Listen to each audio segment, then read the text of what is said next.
Este episodio es presentado por Vázquez y Asociados. Aseguramos tu patrimonio. Si lo que estás buscando es un seguro, en Vázquez y Asociados te ofrecerán la mejor cotización. Búscalos en sus redes sociales y pronto se contactarán contigo.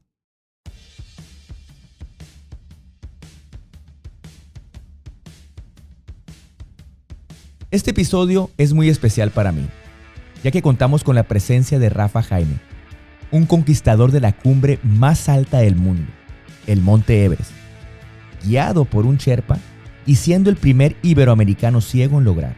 A lo largo del episodio hablaremos de temas de mucha sensibilidad, como el ser diagnosticado con cáncer desde muy temprana edad, una enfermedad que lo llevó a la ceguera, y de ahí cómo superó las barreras, encontrando caminos, esos caminos que se dio cuenta que no hay límites, siendo Rafa un apasionado de la vida, lo cual lo ha llevado a triunfar en ultramaratones y conquistar las cumbres más altas del mundo. Les garantizo un episodio con mucha emotividad, el cual nos hará reflexionar lo que es importante en la vida, como la salud, la familia y sobre todo disfrutar cada segundo, donde Rafa es un Sherpa en todo el sentido de la palabra. ¿Qué tal? ¿Cómo están? Bienvenidos nuevamente a un nuevo episodio de las Cumbres de los Sherpas. Como saben ustedes en la introducción que acaban de escuchar, tenemos un gran invitado y para mí es un honor, ¿no? Porque, pues como ustedes saben, este podcast, por como se denomina, las Cumbres de los Sherpas, está basado en las montañas. Y en esta ocasión tenemos una persona que realmente ha estado ahí, que ha llegado al techo del mundo, que es el Everest. Y me siento muy agradecido que esté aquí. Y él es Rafa Jaime. Hola mi querido Jorge, muchísimas gracias por la invitación, gracias por considerarme para estar aquí en tu podcast La Cumbre de los Sherpas, que escuchar ese título me roba una sonrisa, me dibuja una sonrisa y pues nada, hoy compartirles un poquito sí de la historia de la montaña, sí de lo que se hace sobre las montañas de roca y de hielo, pero esencialmente cómo enfrentamos las montañas de la vida. Claro. Mi nombre, bueno, no sé si me presentas, me presento. Dale, adelante, aquí somos libres. Bueno, pues nada, para la gente que no me conozca, que no sepa un poco, mi nombre es Rafa Jaime, soy un mexicano. Me gusta autodenominarme un chavorruco de 35 años, que de profesión soy abogado, soy empresario, soy atleta de alto rendimiento haciendo cosas de carreras de ultradistancia dentro del running, del triatlón, actualmente muy metido en el montañismo. Pero creo que sí me puedo definir de una forma. Soy el tipo que le encanta faltarle el respeto a la vida. Qué bien. Mira, te agradezco, qué mejor introducción que tú te la estés dando y nos expliques quién eres. La verdad es que yo sé que mucha gente te conoce, pero pues lo platicamos hace rato. Por si no me conocen, me voy a dar una buena introducción. Hace rato platicamos. Al final del caso, por lo que empezamos, pues eres una persona que estás en el deporte. Constantemente estás buscando un reto que vencer. Uno de los retos que vamos a tocar con lo que introduje aquí es la cuestión del montañismo, que ya me lo dices tú, claro, está muy puesto en tu ser ahora, pero sigues practicando otros deportes que para ellos se generan de cuestiones de llevar hábitos, aptitudes y cuestiones que tienen que ser muy buenas para tu cuerpo y también para tu cuestión mental. Eso es lo correcto, ¿no? Totalmente. Creo que el deporte es un entorno que te genera hábitos, te da la fortaleza o te da la oportunidad de fortalecer ciertos valores, te acerca a personas que si bien hacen lo mismo, al final del día te dan una perspectiva diferente y conoces, tú empiezas corriendo 5 kilómetros y te dicen que hay 10, que hay 42, que hay ultramaratones, que está el de la ciudad donde tú vives, que está el de la ciudad vecina o que está el de otro país. Entonces, al final del día, esas diferentes perspectivas te dan una amplitud de lo que hay allá afuera, de experimentar justamente la práctica deportiva, pero de generar nuevas experiencias. Y creo que el deporte, más allá de construir, sí, un cuerpo resistente, un cuerpo fuerte, construyen unas ganas de vivir y dan también un poquito de paz mental, porque para mí es como un psicólogo. Claro. Rafa, eres la tercera persona en el mundo, eres una persona, eres ciego, Y eres la tercera persona en el mundo que llegó al Everest y el primer iberoamericano en lograrlo, ¿no? Sí, yo creo que como los chistes, Sí. ya había un americano, había un chino, pues faltaba el mexicano Claro. allá en la cima del mundo. Claro. Y tuve la fortuna de este 23 de mayo del 2023, en una expedición que duró 46 días, estar parado en lo más alto del mundo, a 8,848 metros sobre el nivel del mar. Te felicito, pero llegaré un poco más adelante a eso porque ahí voy a abordar, porque todo tiene un inicio, ¿no? Por supuesto. Pero antes de llegar a esos puntos, em, hubo temas de cuando ya empezaste con tu tema de que ya estaba la ceguera completa y empezaste con la cuestión de cómo desarrollar el seguir viviendo así, ¿no? Sí. Y en una de unas anécdotas que me comentaron amistades que tenemos en común, que ya empezabas con algunos desarrollos muy puntuales y hasta eres un gran copiloto que le vas diciendo a la gente hasta cuando se equivocan por dónde no dieron vuelta, ¿no? Sí, sí, sí. Bueno, a ver, vamos a poner justo a la gente un poquito en contexto desde Sí. la parte inicial. Yo soy nacido en Guanajuato, Ok. sin embargo, tengo 35 años desde muy pequeño a meses, radicado en Durango. Me encanta ser norteño por convicción, por decisión y por desarrollo, ¿no? Al final del día soy un firme creyente también que tú eres de donde te desarrollas, de donde echas raíces y ahí están mis amigos, ahí está la otra familia que tú decides que esté a tu lado y con la que crecí. En contexto general, nazco 100% sano. En contexto general, no tengo ninguna enfermedad. A los 5 años me detectan por primera vez una enfermedad que es justamente cáncer en mis dos ojos, en las retinas de mis ojos. Me enfrento a esta enfermedad durante un buen tiempo. Salgo victorioso de la enfermedad. Lo único que pasa es que me quitan mi ojo derecho. Mi ojo izquierdo funciona completamente bien. Sigo creciendo. El hecho de no tener uno de mis ojos no me limitaba en ninguna actividad. Yo practicaba deportes, ya en mi adolescencia manejaba mi propio carro, etc. Y a los 18 años me veo enfrentado otra vez a una enfermedad que regresa pues, de una manera muy sorpresiva. A los 18 años mi otro cáncer está en el nervio óptico a muy escasos milímetros de mi cerebro. Y lo que tenía que hacer es o te operas o te quedas ciego e incluso te mueres. Entonces se toma esa decisión. El 6 de noviembre del año 2006, yo soy una persona que es mucho recordar fechas. Y el 6 de noviembre del 2006 es el día que yo me quedo ciego, es el día que cambiaría mi vida de manera radical. Desde ese momento la ceguera me acompañaría hasta el último día de mi vida. Y bueno, es un proceso de mucho aprendizaje, de adaptarte a la vida con nada de información, porque no hay un manual y te dicen, oye, pues así es como un ciego vive, así es como se debe manejar un bastón. A lo mejor en eso sí hay más manual, pero no está como al alcance tan fácil, o no había en aquel entonces un Google tan fácil como ahora, o este acceso a la información o la tecnología. No es como que encuentres familias con algún ciego o una persona ciega de vecino y le puedas acercarte a preguntar, o oye, ¿cómo llevas tus estudios? ¿Qué haces? Entonces, lo primero que resta es salir y ver qué tiene el mundo para ti. Bien. Me gustó lo que escuché, que tuviste una niñez, pues normal, vamos a llamarle, ¿no? Increíble, te puedo decir que una niñez increíble. Era perdón que te interrumpa, pero No, adelante. era de los niños que salía al parque a jugar, a estar en el parque enlodado, jugando a guerras con las piedras, a estar trepado en los árboles, a estar timbrando casas. Sí, qué bien. A jugar a la trae, el bote pateado, al footbase, a cuantas cosas que mi madre, mi padre con toda tranquilidad me podían dejar salir a la calle a jugar después de hacer mi tarea, y que a las 9, 10 de la noche nada más se asomaban, me echaban un grito y yo regresaba a la casa.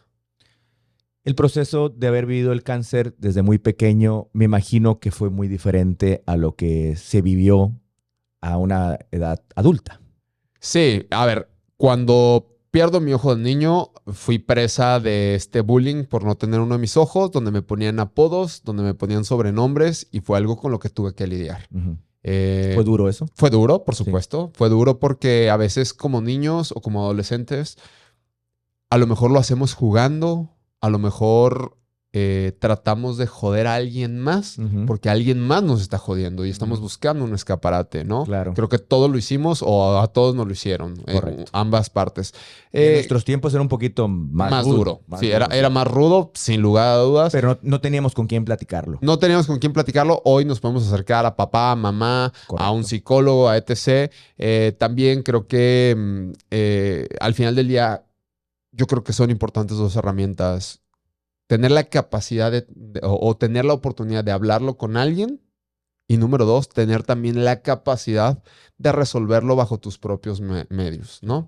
Y lo digo en el mejor de los sentidos, porque al final del día hay cosas que no vamos a poder controlar. Si yo me pusiera o buscara controlar que 20, 15 niños me dejaran de decir cosas, pues iba a ser imposible. Claro. Entonces a veces tenía que solucionármelo de la mejor manera y yo siempre cuento que yo me quitaba el ojo y los perseguía para que me dejaran de decir cosas.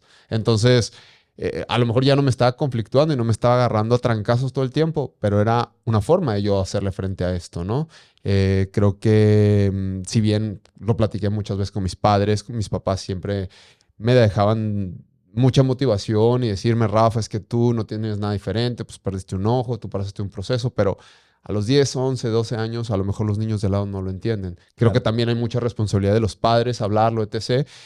Pero yo sí soy de la idea que las cosas también hay que resolverlas por nosotros y un poquito, ¿no? Es conjugar muchas cosas, pero tú ser ese primer agente de cambio. Y cuando yo entendí cuál era mi valor, que el hecho de no tener uno de mis ojos no me hacía tan diferente, le puse una actitud totalmente diferente a las cosas y ahí a lo mejor no se fue por completo la carrilla o el bullying, como le querramos llamar. Carrilla los más rucos, bullying los de actuales, Los ¿no? chavorrucos como nosotros. Exacto, entonces, pues nada, creo que viví con eso, lo sobrellevé Ujú. y viví con eso y al final del día, de una u otra manera, me dio una fortaleza para no quebrarme y para entender cuál era mi valía y que en el mundo hay un poquito de todo. Gente buena y gente mala, gente que del todo no lo hace por joder, pero que vives en un mundo de adolescentes donde tratas de sobrevivir entre esa jungla de crecimiento, hormonas, dudas, adaptaciones, etc. Me dijiste hace ratito que eres de fechas. Sí. ¿Hubo alguna en esa parte de crecimiento, la niñez, la pubertad, la adolescencia, de que tienes hasta un punto que recuerdas más donde tú decías que era yo lo fui encontrando, lo fui desarrollando hacia mí, contaba con el apoyo de mis padres, pero aquí recuerdo esta fecha, no se me olvida que fue el punto clave donde dije, sé controlarlo y sé manejarlo mejor esto? Más allá que una fecha, sé que para mí fue un poquito tormentosa la secundaria. Repito, tenía a mis padres que estaban siempre ahí, a mi hermana, tenía algunos otros amigos, pero la secundaria para mí fue tormentosa. O sea, yo tenía la trifecta perfecta para que me jodiera. No era gordito, no tenía uno de mis ojos una prótesis, no era en aquel entonces el más bueno para los deportes y a mí me gustaba practicarlo, entonces me agarraban de su cochinito prácticamente. Pero fue para mí bastante tortuoso porque todo el tiempo me tenían jodido y para mí no era una época que disfrutara ay, tengo que ir a la secundaria. Era pero jamás tampoco se los externé ya en ese punto tanto a mis padres y asumía lo que tenía que vivir allá.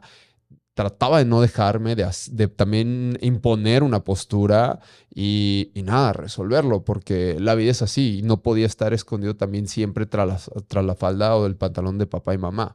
De una u otra manera tenía que resolverlo, pero sin recurrir a la violencia, buscando otros métodos. Claro. Oye, fíjate que ahorita escuchando esto, y sobre todo yo creo que sí, la secundaria es pesadita. Bastante. Bastante, pero si ahorita te pregunta un joven de secundaria y a lo mejor no tiene el tema de ceguera como tú, pero está viviendo un bullying, como se le llama hoy, pues, ¿no? Sí. y yo creo que hay mucho en el tema, y lo decía, lo dijiste ahorita hace un momento, que está en todo lo mental.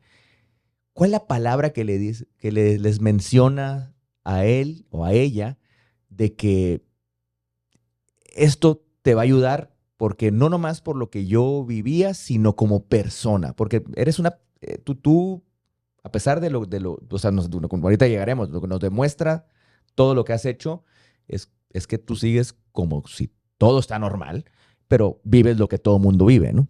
Pues sí, es que todo está normal. Yo creo que les diría que sean muy conscientes de lo que están viviendo, que se valoren, o sea, algo que le puedes decir a un chavito, a alguien que se está desarrollando, e incluso a una persona adulta, porque esto no es... Hay momentos donde tenemos esos flachazos o esas revelaciones de nuestros procesos personales. Y creo que algo que siempre les digo es, dense la oportunidad de valorarse mucho, de aprender, de que mamá y papá les ayuden en ese camino de quiénes son, pero obviamente pues necesitamos padres presentes, necesitamos hermanos presentes, déjense ayudar, pero también tengan esa oportunidad de verse al espejo, y lo digo pues simbólicamente, no como tal literal, de verse al espejo y de aprender quiénes son, por qué están así, qué han pasado, qué han vivido, cuáles son las mejores cualidades, cuáles son sus peores cualidades, qué pueden mejorar, qué no pueden cambiar.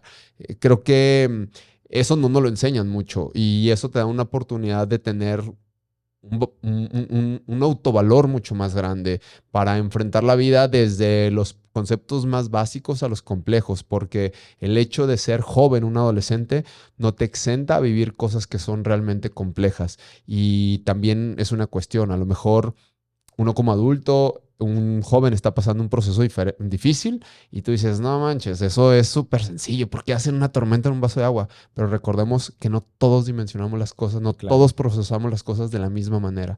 Entonces, yo creo que es ese, saber con quién caminar, con quién apoyarse y darse la oportunidad de conocerse. Creo que eso nos genera el autovalor, cuando te atreves a conocerte. Como bien sabes, Rafa, el nombre aquí, yo creo que ahorita que te escucho, una sugerencia que les puedes dar, ahorita lo dijiste en otras palabras, pero que busquen a su guía, a su Sherpa, que en ese presente, en ese momento, puede ser el más ideal para que les pueda ayudar a resolver el problema, porque muchas veces puede ser el padre, el hermano, que ojalá pues la familia primero, pero también hay personas a sus alrededores, como pueden ser tus maestros, Claro. todo eso. ¿Tú tuviste alguien que te ayudó en esa época? Sí, pero mira, incluso voy a romper un poquito el concepto de cierta manera. Dime. Mis guías esenciales siempre fueron mi padre, mi madre y mi hermana. Siempre estuvieron cerca de mí, si bien conté con muy buenos amigos, con los cuales pues era quien yo quería ser, quien yo tenía que ser, y sin cuestionarme nada. Y al final del día, eso también ayuda como guía, estar al lado de las personas que eres 100% tú. Mis guías fueron mis padres, porque en los momentos increíbles o en los complejos siempre estuvieron ahí apapachándome, enseñándome, corrigiéndome, regañándome. Al final del día eso es un padre. Y mi hermana pues también fungió como mi segunda madre, porque mis papás pues trabajaban mucho, y ella, al ser 9 años más grande que yo, pues Ok. adoptó esta postura de la madrastra, de la segunda al mando, ¿no? Pero creo que a donde me dirigía un poquito con el concepto, creo que si lo ponemos en esta analogía de la montaña, en la montaña, pues muchas veces vamos guiados por estas personas que son expertas en esa montaña, que si vas al Everest, llevas un Sherpa que conoce perfectamente la montaña y que te va dirigiendo el camino, pero que propiamente tú tienes que hacer el trabajo. Que vaya un Sherpa, un guía, no quiere decir que hagan el trabajo por ti. Ellos te dicen, esa es la pared que tienes que subir, en esa Ujú. cuerda te tienes que amarrar, en esa grieta tienes que saltar, hacia esa cumbre tienes que llegar. Pero nos corresponde mucho ser quienes dirigimos el barco, el camino hacia la cumbre, hacia donde vamos. Si todo el tiempo estamos a expensas de un guía, va a haber un momento en el que nos toca caminar solos, y no vamos a tener la capacidad de responder o de resolver lo que estamos viviendo, o hacia el camino donde nos estamos dirigiendo. Bien. El deporte ya en sí lo encontraste en qué momento. Adolescencia, ya cuando llegó los 18 años y comentaste que ya llegó la ceguera completa, No, el deporte siempre ha estado en mi vida. mm, Siempre ha estado en mi vida desde muy pequeño. Yo pero jugaba. ¿cómo lo estás manejando ahora y que visualizaste, aquí es? No, es que al final del día creo que siempre ha sido importante porque yo desde pequeño jugaba básquetbol, béisbol, fútbol y esto es un canalizador de energías, de pensamientos, de muchas cosas. Y siempre encontré un confort en el deporte. Bien, Al final del día, cuando me quedo ciego, al pensar que tenía muy limitadas las cosas que podía hacer, uno era hacer deporte, otro ir a la escuela y hasta ahí se limitaba mi alcance. Entonces, sí pasaba procesos de cuestionamientos, de tristeza, donde me encerraba y nada más estaba pensando, pues es que así va a ser mi estilo de vida y cuando no estén mis padres, ¿qué pasará? A lo mejor, no sé, esto es mi pensamiento muy honesto que tenía en aquel entonces. Es, ok, mis padres me dejarán una casa donde vivir, pero como tal, no voy a poder hacer nada y llegará un momento donde venda la casa, me compre algo más chico, me empiece a gastar ese dinero para poder sobrevivir, llegará un punto donde esa otra casa chica la venda y sobreviviré hasta qué punto de mi vida, ¿no? Entonces, el deporte me ayudaba a canalizar estos pensamientos, si bien no me daba una respuesta, pero si llegaba con un chip completamente diferente. Y ya encontraba una razón de decir, mañana quiero regresar a correr, mañana quiero regresar al gimnasio a entrenar, mañana quiero hacer esto o lo otro, siempre encaminado en el deporte.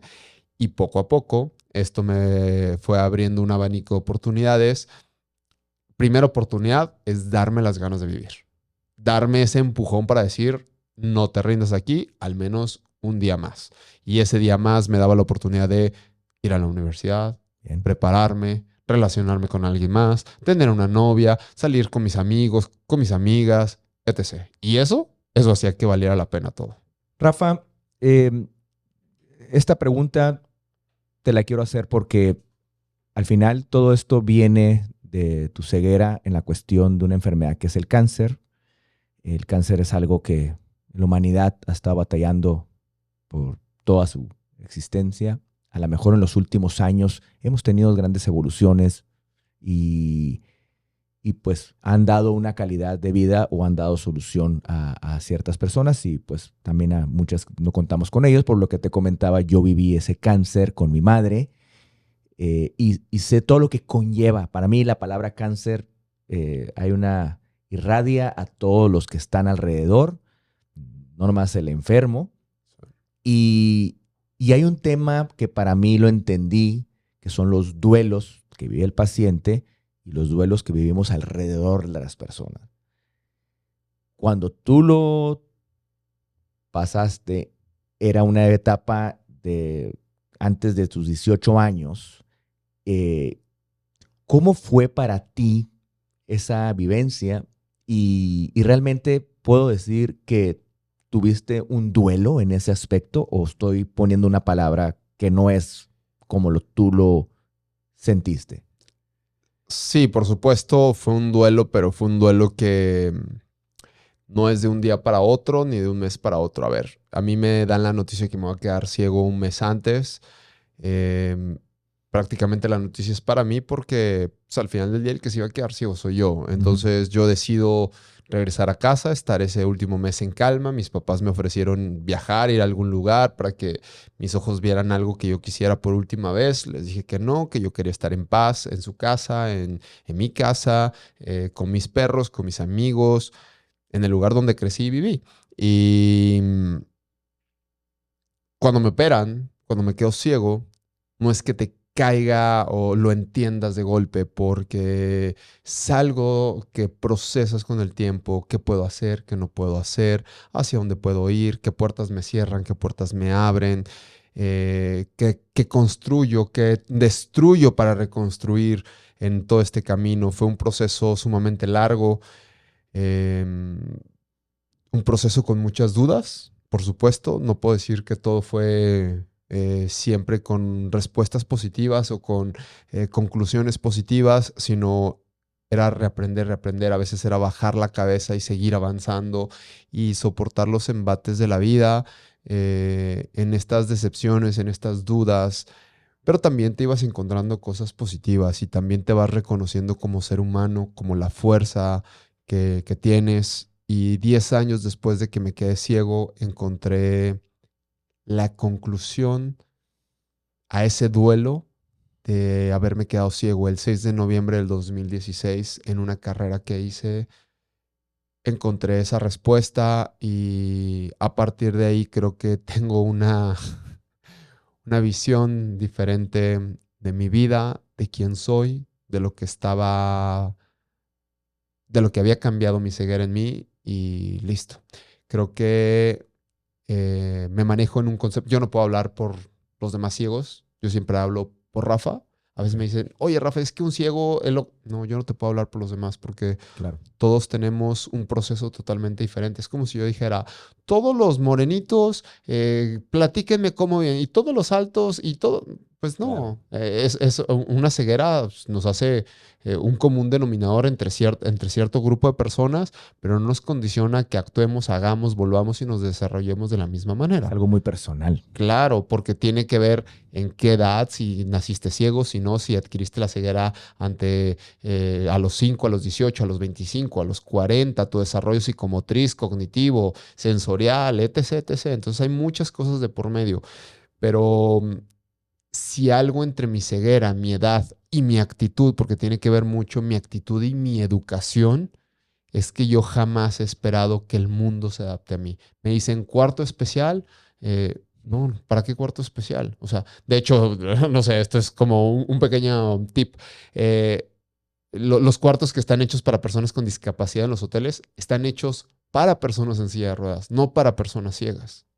Porque de hecho yo batallo cuando me dan un cuarto para personas con discapacidad, yo batallo muchísimo más para encontrar las cosas porque están a ras de la silla de ruedas, ¿no? No, de hecho lo tengo que comentar cuando estábamos platicando y te preguntaba, oye, ¿va a estar en el hotel? Y fue uno de mis comentarios y fue lo primero que me pedí, que dije, no quiero un cuarto así.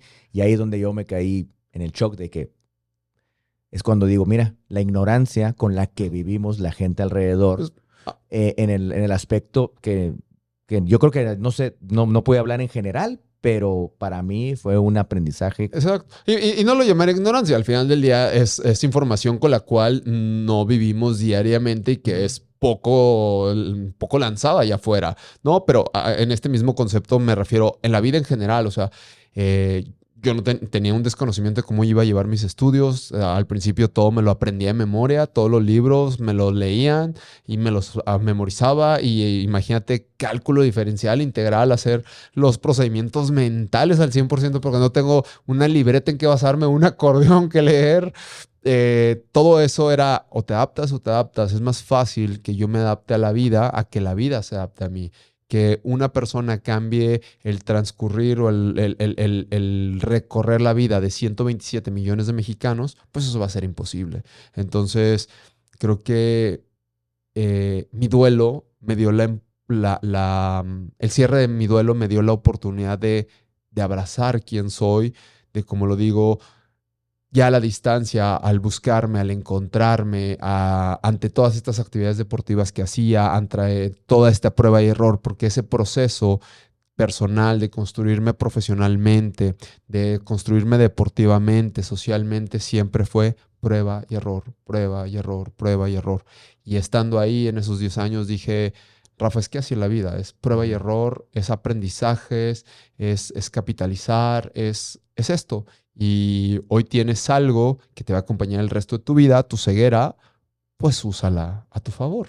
Úsala no pidiendo prerrogativas o que compadézcanse de mí porque estoy cieguito. Y no, no, no, no. Utilízala haciendo lo que nadie ha hecho en el mundo y que puedes romper paradigmas no para los demás ciegos, sino para las personas que se ciegan ante las oportunidades que podemos tener en la vida. Qué bien. Mencionaste hace rato que una carrera fue la que definió a lo que te dedicas hoy. ¿Cuál fue? Estaba corriendo una carrera denominada Ultraman, que es una de las carreras más duras del mundo dentro valga la redundancia, dentro del mundo del triatlón, que se trata de nadar 10 kilómetros, 421 en bici y 84 corriendo en menos de 36 horas. Y me invitaron, la verdad es que yo estaba muy clavado en este mundo del deporte. Voy a platicar algo también que no he solido decir mucho, porque pues esto es de hace unos años que lo tengo a conciencia. Durante muchos años me metí al mundo deportivo, sí, porque era mi psicólogo, pero al momento que yo desbloqueaba retos o que, el primer ciego en México que hizo esto, o el primer ciego en el mundo que hizo esto otro, estaba en el panorama de los demás. Y sí, por supuesto, me llegaban adulaciones o porras o cosas lindas o positivas, pero lo que yo buscaba era el reconocimiento de las demás personas para que me consideraran apto en la vida. Bien. ¿A qué me refiero? Que dijeran, mira, este chavo le echa ganas a la vida. Sí, sí podemos incluirlo en el grupo, en hablar, en hacer, en las actividades de la vida diaria.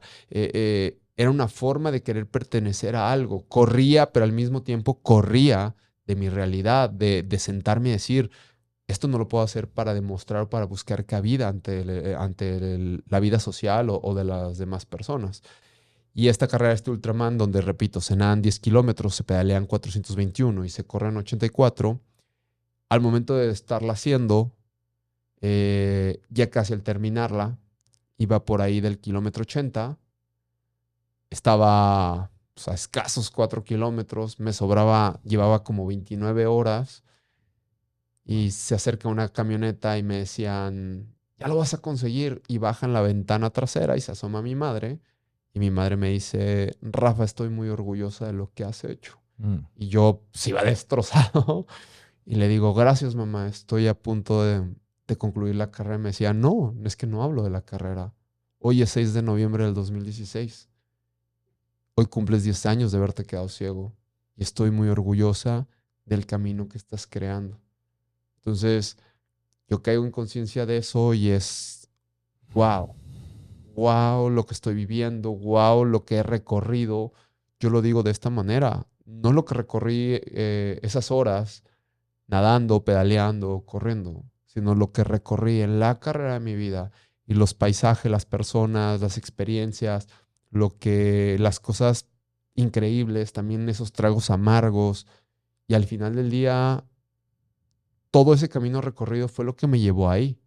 Y ahí me di cuenta que una de las mejores cosas que me han pasado en la vida es haberme quedado ciego. Porque construyó una persona que se aferró a la vida, que a pesar de tener los pronósticos en contra para muchas circunstancias, estaba ahí. Que después de unos minutos estaba cruzando la meta del Ultraman y me estaba convirtiendo en el primer y único Ultraman ciego del mundo. Y eso era lo más irrelevante.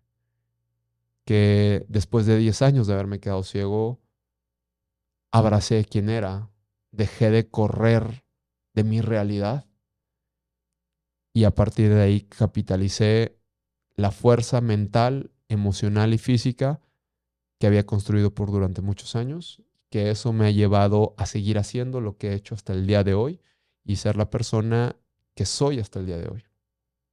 Gracias por compartir esto, Rafa. Qué tan importante experiencia nos acabas de compartir.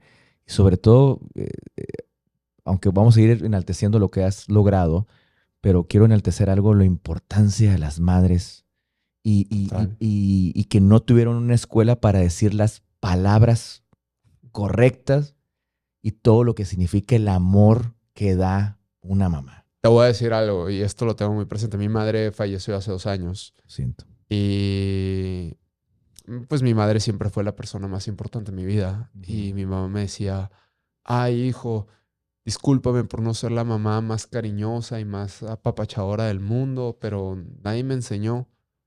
Y yo siempre le decía, ¿de qué me estás hablando?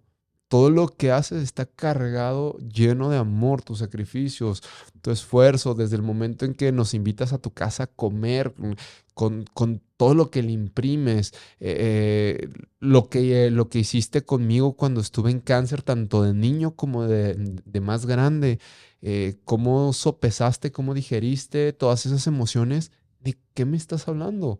Eso es, me demuestra que eres la mamá más cariñosa del mundo, más apapachadora, porque también es muy sencillo, y esto le pasa a cualquier persona en una enfermedad, que hay personas que no lo pueden, no lo soportan, y tampoco está mal. Y hay personas que se hacen a un lado en un proceso de enfermedad. No me refiero a la persona que la padezca, sino de las personas del círculo cercano, porque les son muy complicadas todos esos procesos. Y le dije a mi mamá, tú fácilmente pudiste haber dado un paso a la derecha y decir, yo ya no puedo con esto. Van muchos años con estar remando contracorriente y ya no puedo una vez más. ¿De qué me hablas de amor si siempre has estado aquí? Por supuesto que siempre has sido una madre cariñosa, amorosa y que nunca nos has dejado como familia. Qué bonito y sobre todo que tuviste la oportunidad de decírselo y son las cosas importantes de la comunicación, qué tan importante, y me imagino que ahorita pues, que te escucho, el buen término de saber manejar bien la comunicación para decir a las personas que amamos y que no nos quedemos con la cosa que nunca se lo dijimos. Claro, por supuesto, siempre te vas a quedar con ganas de decirle algo a alguien. Nunca el tiempo es suficiente, pero creo que hay que expresar lo que querramos, lo que tengamos en ese momento. Al final del día siempre nos fluyen nuevas emociones y nuevos pensamientos. Mi madre murió el 2021, el 11 de julio. Yo venía regresando a Alaska y tenía 3 días de haber escalado la montaña más fría del mundo, el Denali, y para mí hasta ese momento era la hazaña más grande que había tenido en el mundo del montañismo y pude expresarle la gratitud porque ella me dio esas ganas de vivir la vida. Ella, al ver que no bajaba los brazos ni ella ni mi padre, y que hacían lo que fuese para mantenernos en vida, para mantenernos en el camino del bien, para mantenernos en un camino donde nos encontráramos como seres humanos, que dejáramos una huella en este mundo, que pudiéramos retribuir lo que la vida nos ha dado, porque en todos estos procesos, pues también hay personas sin nombre, y digo sin nombre no porque no las tengan, pero porque a veces ni siquiera te acuerdas de tantas personas que te ayudaron, que te extendieron una mano, que cuando estabas apretadísimo de lana, llegaban y sin esperar nada a cambio te ayudaban, ¿no? Entonces, creo que me pude despedir y le pude decir lo que se podía hasta ese momento. Hoy en día que no está, hoy en día sé que desde otro ámbito, o al menos mi fe así me lo hace sentir, ella ve todas sus encomiendas que me dejaron en su educación, y yo le tenía una promesa que era cerrar un duelo también con ella, porque la pérdida de mi madre es lo más difícil que ha pasado, ni siquiera el cáncer.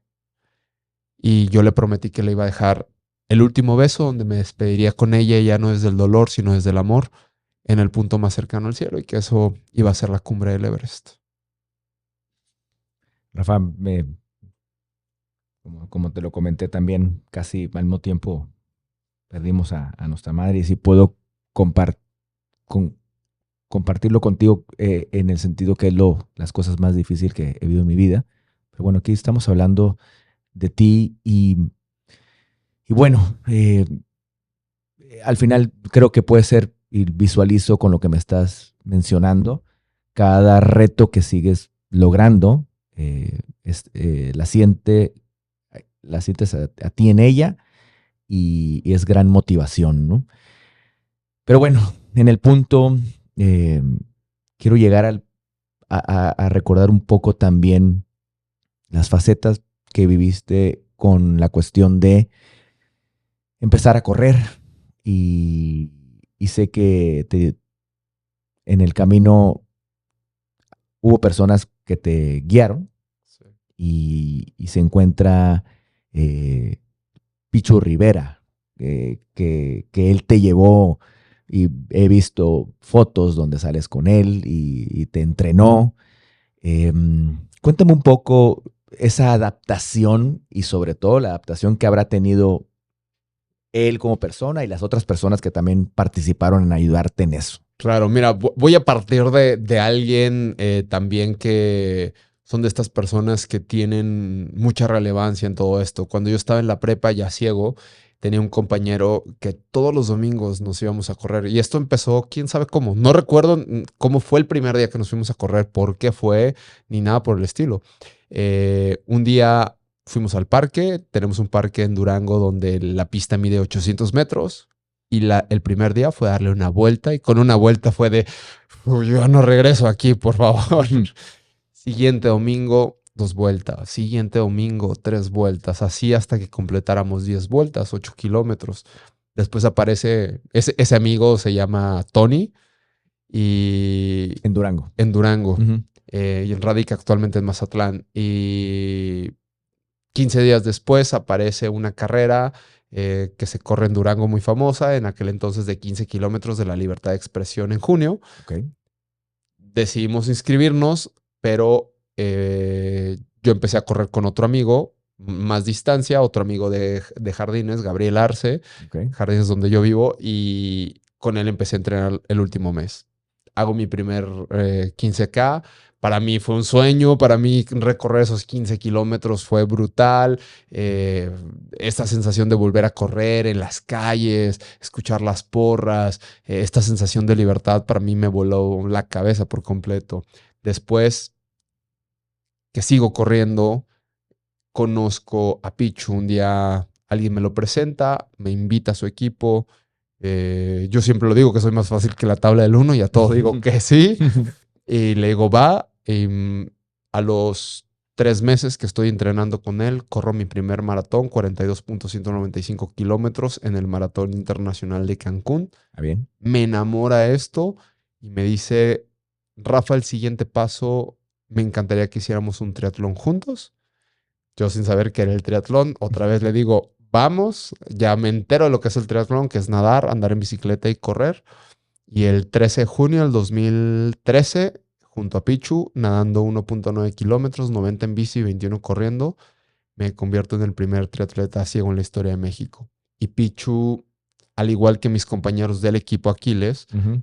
se convierten en ese tiempo mis guías. Y no solamente mis guías de kilómetros en la bici corriendo, sino se vuelven mis guías en la vida. Porque al final del día era un poquito lo que hacía hace rato.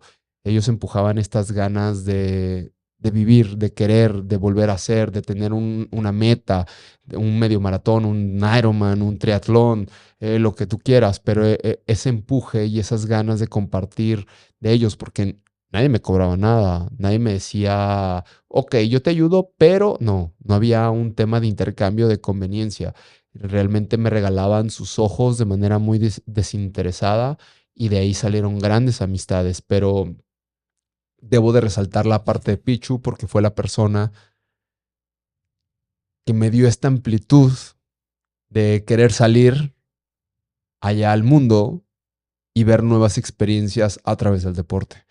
Yo no había salido de mi país hasta el 2014, cuando salgo con todos los Aquiles a hacer mi primer Ironman en Woodlands, Texas. Ujú. Y desde mayo del 2014, que fue la primera vez que salí de México, al día de hoy conozco 50 países, todo gracias al deporte. Bien. Mencionaste hace rato que cuando hablamos en la parte de que a tu madre le tocó gozarlo contigo y ver tu triunfo cuando estuviste en Alaska, que llegas a la cumbre, una de las cumbres más altas. Sé que ahí tienes un compañero que es Omar Álvarez, con el que has hecho estos retos, ¿no? Claro. Y sí me gustaría un poco llegar ahorita y Argentina y en lo que fuiste a Tanzania, pero el primer paso de cumbre que lograste fue aquí, el Pico Orizaba, aquí en México. Sí, la primera montaña que hice fue el Pico Orizaba con Axel Palomares, un gran amigo de montaña, Muy con una bien. exnovia de aquel tiempo, Ok. que era montañista, y esencialmente mi exnovia fue la que me dijo, vamos a la montaña, yo soy montañista, yo soy escaladora, te va a encantar, tienes la fuerza, la condición física.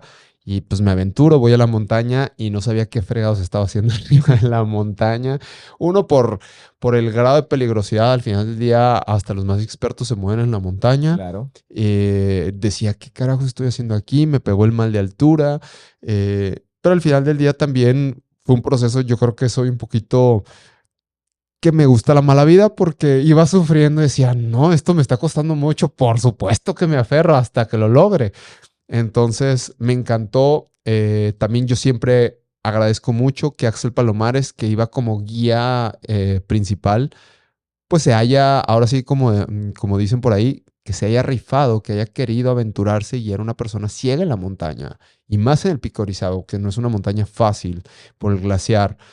Y Claro. que diga, va, yo voy, yo subo, yo lo Porque guío. independientemente que no es de las altas del mundo, pero tiene sus dificultades. Tiene sus no, a muchos lo extranjeros, a lo muchos inmenso del extranjeros glaciar. les encanta venir al Pico de Orizaba por esa última parte del glaciar y depende de las condiciones de la montaña, tiene su grado de dificultad, si está muy hieloso, muy nevado, si está muy seco, etc. Entonces, ahí es también donde digo, wow, o sea, qué padre que alguien de manera desinteresada, al final del día, a ver, me pueden decir, de manera desinteresada no, porque él cobra por guiar, ¿no? Pero pues hubiera sido muy sencillo que hubiera dicho, no, gracias. Claro. Yo no me voy a arriesgar con una persona, yo no voy a permitir que una Claro. persona se me pueda morir en la montaña y se acabó mi carrera de guía o mi empresa, ¿no? Entonces, él se aventuró a eso. A partir de ahí, Axel y yo seguimos escalando montañas en México. Axel y yo salimos por primera vez a Ecuador a buscar montañas diferentes con un mayor grado de dificultad. Ahí es donde Omar... ¿Fue tu primera experiencia en el extranjero? Fue mi primera experiencia en el extranjero, en el Chimborazo y el Cotopaxi. ¿Qué año fue eso? En el 2019. Ok. En el 2019, ahí conozco a Omar Álvarez, se nos une a esta aventura que vamos a tener en Ecuador, congeniamos muy bien. Después decidimos ir a la Concagua, Axel ya no va a la Concagua, nos vamos Omar y yo. Ahí empezamos a entablar una relación, Omar y yo, y bueno, hacemos cumbre en la montaña más alta de América, en la Concagua, viene pandemia y todos los planes de ese año del 2020 se frustran. En 2021 Claro. se vuelven a abrir las puertas y lo primero que hacemos es regresar a Ecuador porque ahí es el Disneyland de los montañistas, ¿no? Acá en América. Entonces fuimos allá y pues vimos que esto lo podemos llevar a otro nivel. Seguimos escalando otras montañas, pero también voy a ser franco. Siempre nos gusta escuchar historias bonitas, con conclusiones felices. Y al final del día, esta relación, esta comunión de montañismo que creamos, al final del día no funcionó. El día de hoy no hacemos cosas juntos y estamos en caminos diferentes y la relación se fue diluyendo. Y ojo, esto no es hablar mal de ninguna persona. Al final del día, en la vida, en la familia, en las relaciones sociales, personales, de todo, hay relaciones que no funcionan, que vamos por caminos diferentes y a veces lamentablemente queremos forzar las cosas y ahí es cuando no suceden y te lastimas en el camino o generas expectativas o cosas así.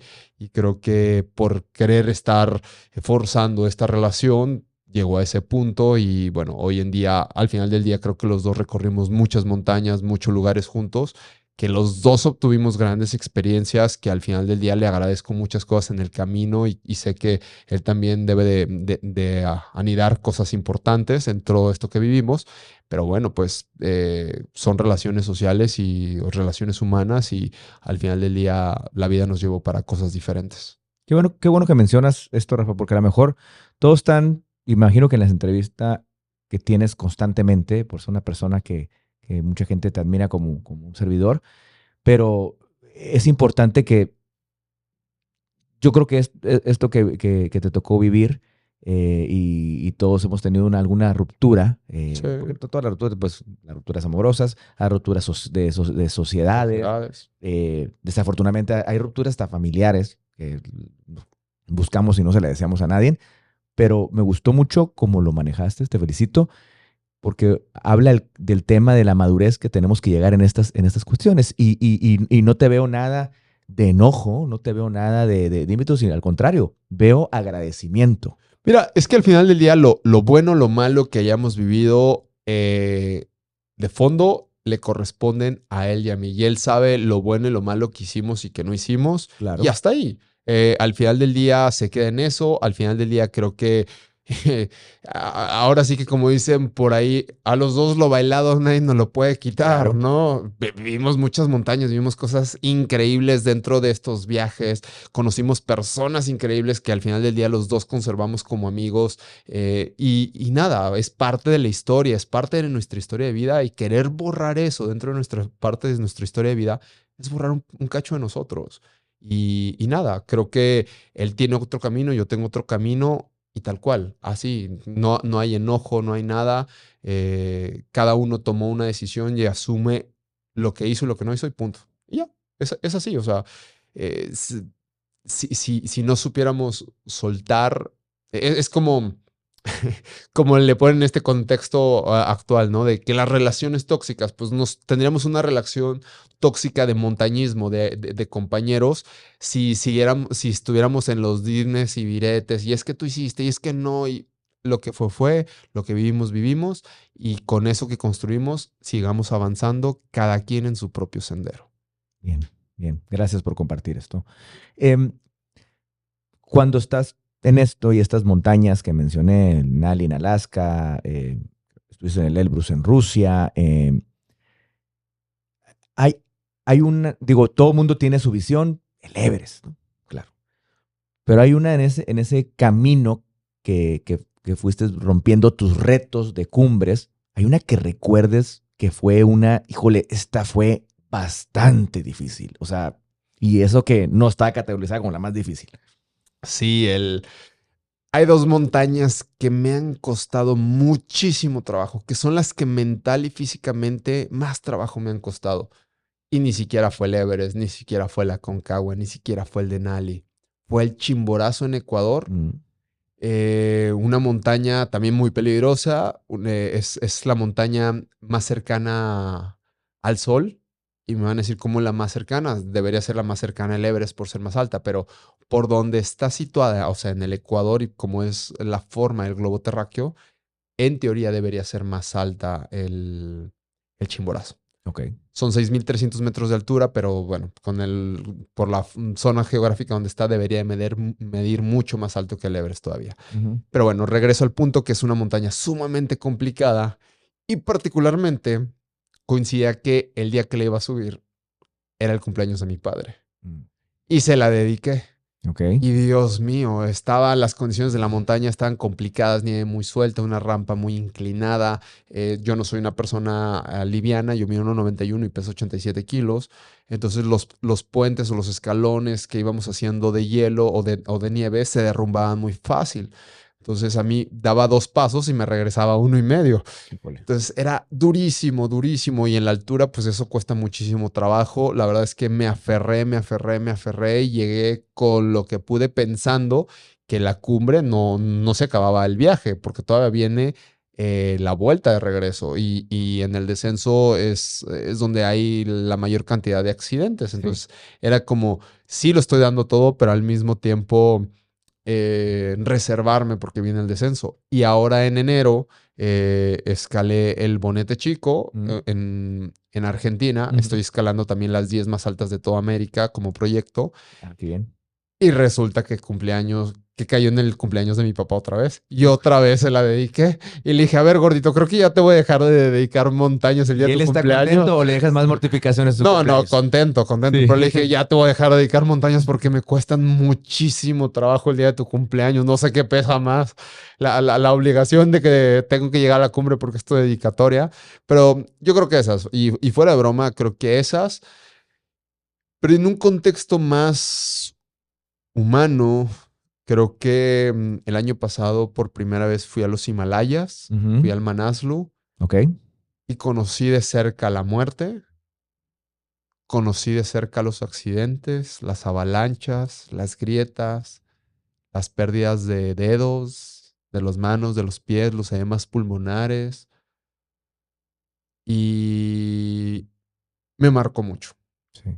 No a un tema de miedo, Al final del día yo sabía siempre el riesgo que se asume al subir la montaña y más montañas de esa magnitud como la de los Himalayas. Pero ahí lo vivía de primera mano.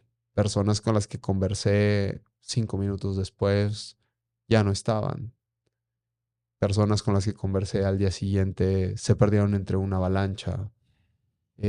Todo ese tipo de cosas fue algo que sí me marcó mucho. También, a ver, no todo es en el lado imponente o feo. Al final del día ahí conocí a alguien, de la persona que estuve muy enamorado y tuve una relación de 9 meses, una rusa. Ujú. Y wow, o sea, también digo, lo que te encuentras en la montaña, ¿no? Claro, claro. Pero, pero es una montaña que me marcó mucho porque también al ser eh, al tener más afluencia, al encontrarte diferentes nacionalidades, entre muchas personas con las que platiqué de diferentes lugares del mundo, está increíble encontrar los porqués del estar ahí. ¿Qué están haciendo ahí en esos templos de roca y de hielo? ¿Qué están buscando? Si están buscando demostrarle algo al mundo o están buscando algo personal. Y es increíble porque en la montaña subes siendo uno y bajas siendo alguien totalmente diferente. Y creo que muchas veces como montañistas te puedo decir que el común denominador de los que hacemos montaña de manera frecuente, estamos buscándonos a nosotros en cosas que tenemos perdidas o estamos construyendo algo que está inconcluso en nuestra vida. Creo que qué interesante esto que mencionas, porque la gente a veces en nuestro pequeño rincón, en nuestro pequeño hogar, en nuestra ciudad, estamos en esa búsqueda y que personas como tú lo vayan a buscar a unos lugares sagrados, porque al fin y al caso es algo sagrado en esas altas cumbres, en los 8,000 metros y que vas a todo eso, las cuestiones que me imagino pues en toda la convivencia que tuviste en los campamentos, eh, cómo debe, cómo me lo estás expresando, pero solamente ustedes pueden vivir la magnitud con la que se busca el persona, estamos buscando el porqué de la vida, y yo creo que ahí, por lo que me estás expresando, se aflora más, ¿no? A lo que constantemente nosotros todos los días nos preguntamos al despertar, ¿cuál es mi rumbo y cuál es mi camino y mi porqué? Justo, y creo que yo lo he encontrado en las montañas, en las carreras y en otras tantas cosas de la vida, pero todos tenemos nuestras propias montañas a las que nos enfrentamos. Repito, las de roca y de hielo son las mías, Sí. pero Jorge al despertarse encuentra sus propias montañas. Acá mi querido Diego encuentra sus propias montañas. Tu madre, perdón, tu padre, tu esposa, tus amigos, tus vecinos, tus compadres, tu comadre, todos los días cuando nos levantamos tenemos nuestras propias montañas, las de la vida, las de la familia, las del trabajo, las de nuestra espiritualidad, nuestra salud, la que tú quieras. Y no es necesario enfrentarte a un Everest para poder develar o encontrar ese rumbo, esas respuestas o ese valor que tenemos como seres humanos. Eh, si la gente me dice a veces, Rafa, es que wow, qué persona tan increíble eres porque subes montañas. No, es que eso no me hace increíble. Cada persona encuentra los propios retos a su magnitud. A lo mejor tú como un gran vendedor de seguros, si tú me pones a vender seguros, a lo mejor voy a ser el peor del mundo, cabrón. Y si yo te pongo a trepar cerros, a lo mejor va a ser el peor del mundo. Y ¿sabes a qué me refiero? A Claro. que cada uno tiene sus propios caminos, sus propias habilidades, sus propios procesos. Y también hay que respetar eso. Claro. Nuestra individualidad y nuestros procesos y nuestras cuestiones características.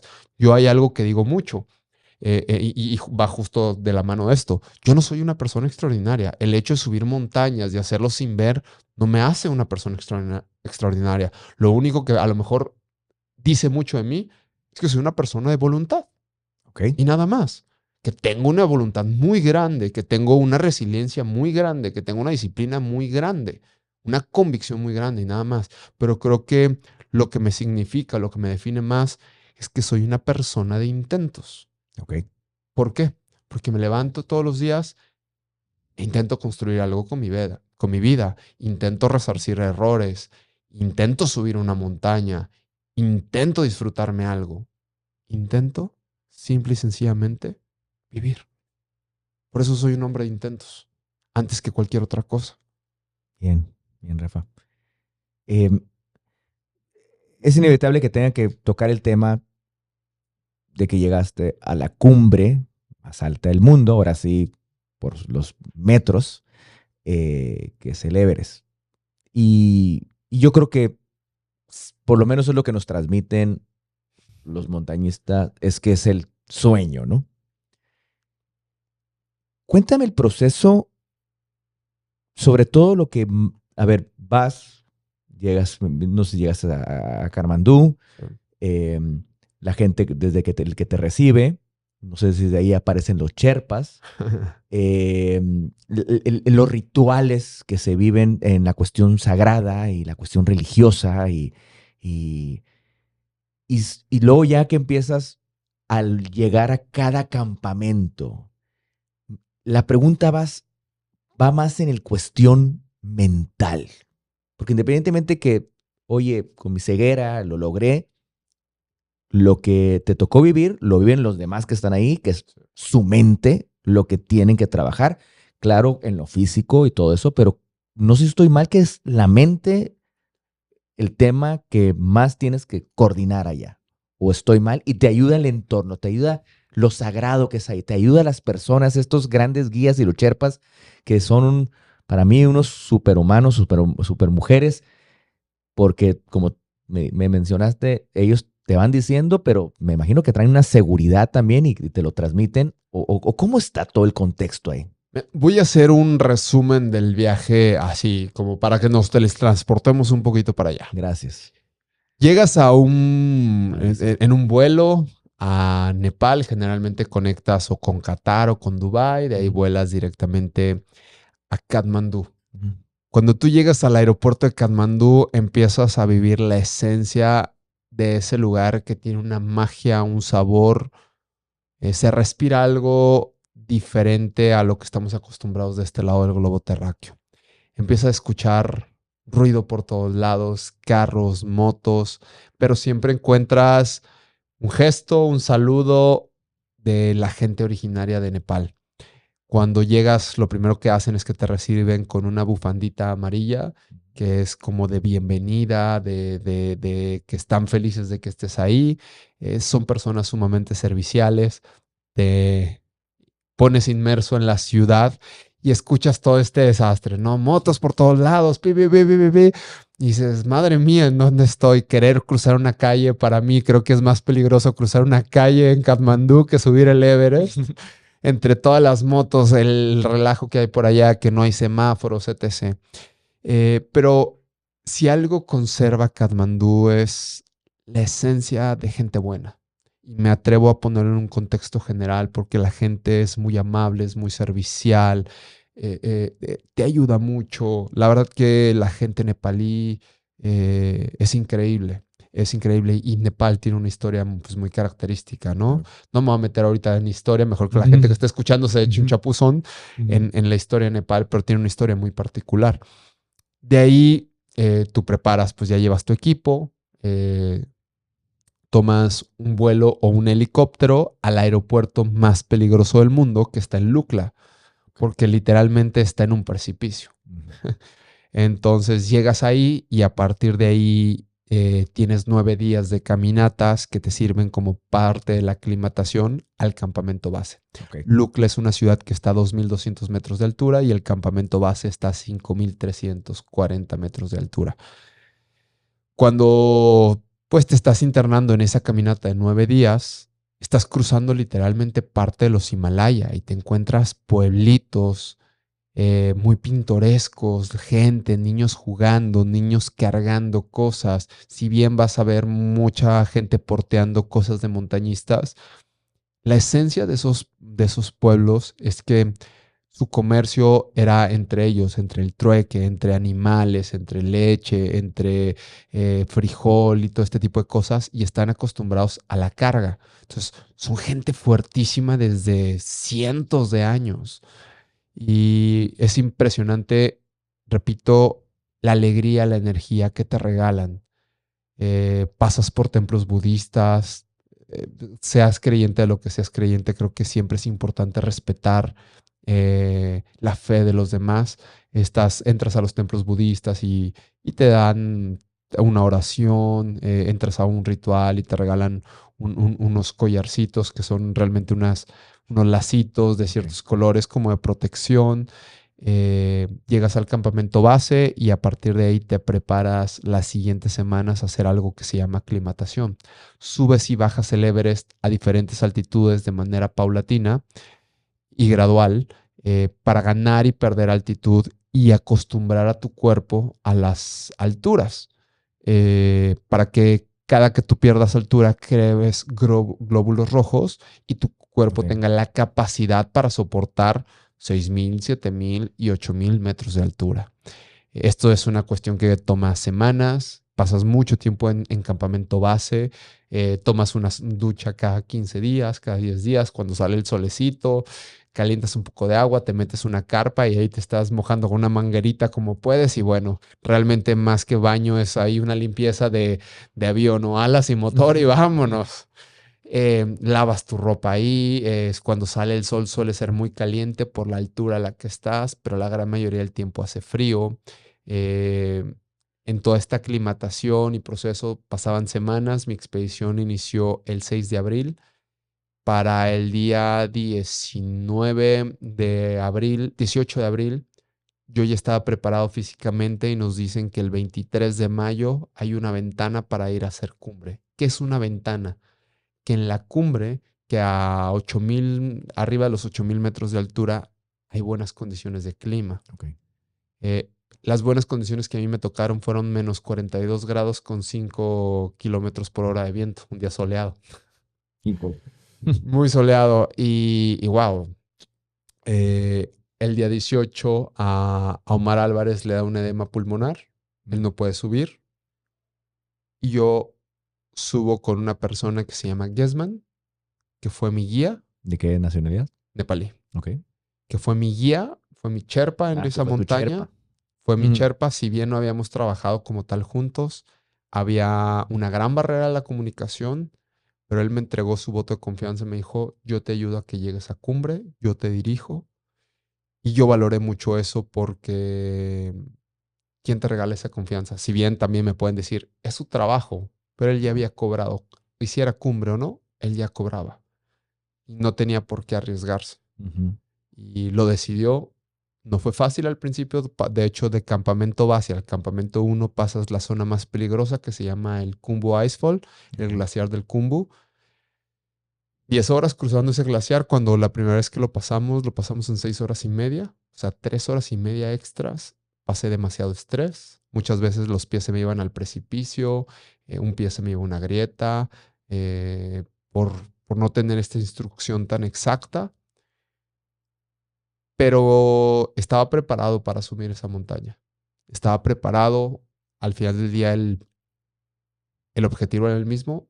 Y como en la vida, lo único que cambiaban eran los planes. Cómo los llevabas a cabo. Y si algo tengo y de lo que sí me puedo jactar es que soy una persona que se adapta y que soy muy resiliente. Y decía, Rafa, esto es lo que hay y con esto te toca construir. Y a veces las oportunidades en la vida no se repiten. Esta es tómalo como si fuera tu única oportunidad y sigue adelante. Y así lo hicimos. Conforme iban pasando las horas juntos, nos movíamos mejor, nos adaptábamos mejor. A 7,500 metros de altura empecé a utilizar oxígeno suplementario. Que lo empezara a usar a 7,500 de altura quiere decir que iba físicamente muy bien. Qué bien.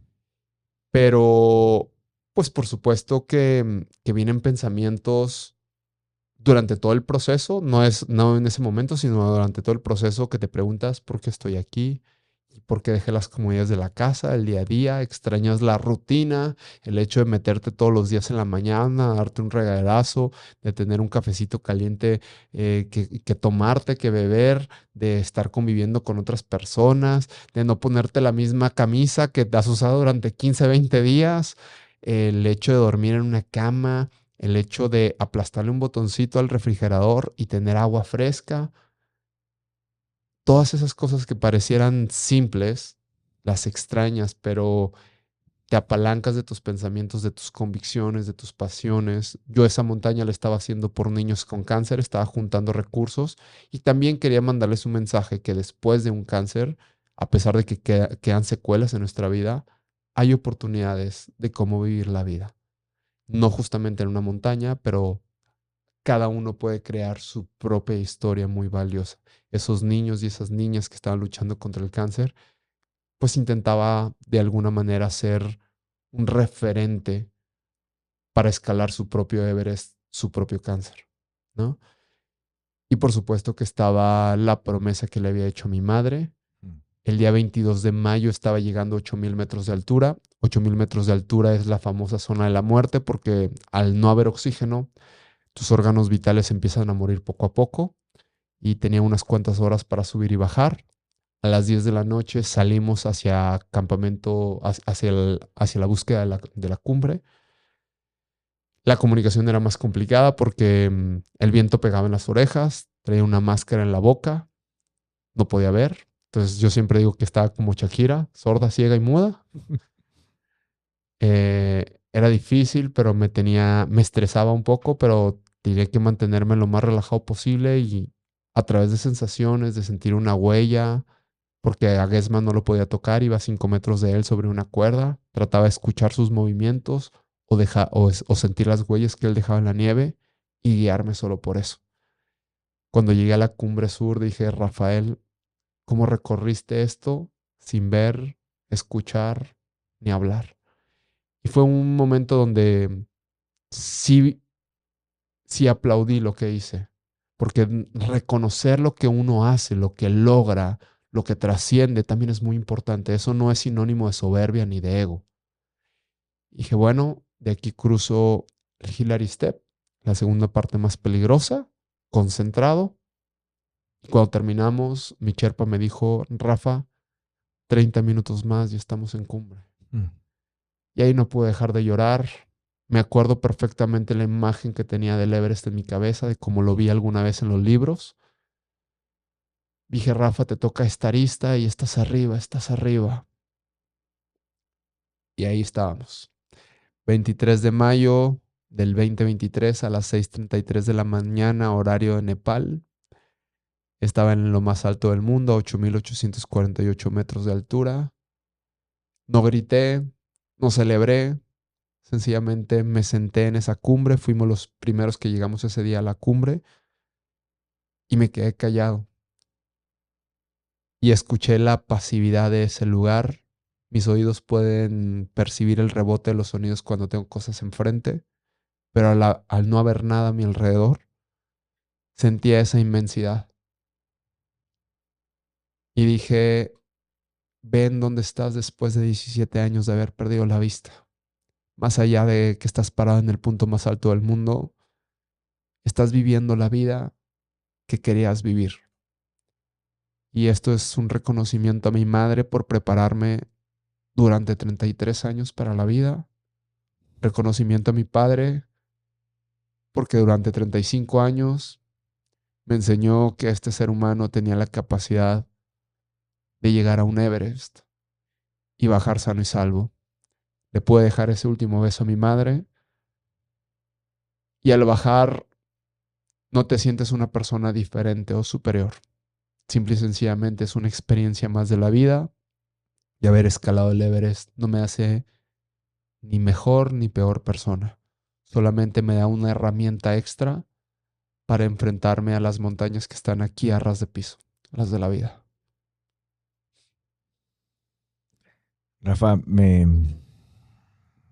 estoy seguro que quien nos va a escuchar y a mí me transporté contigo. Te agradezco qué forma de que nos lograste llevar a la imaginación. Me encantó la parte que qué bueno que tuviste la oportunidad de ver en algún libro, en algún documental, no sé, en esos tiempos. Ahorita tenemos la facilidad de la tecnología de visualizar muchas cosas, pero que, que, que, que lo puedo decir, no sé si es la palabra, lo viste. Lo vi, sí, O tal sea, cual lo vi.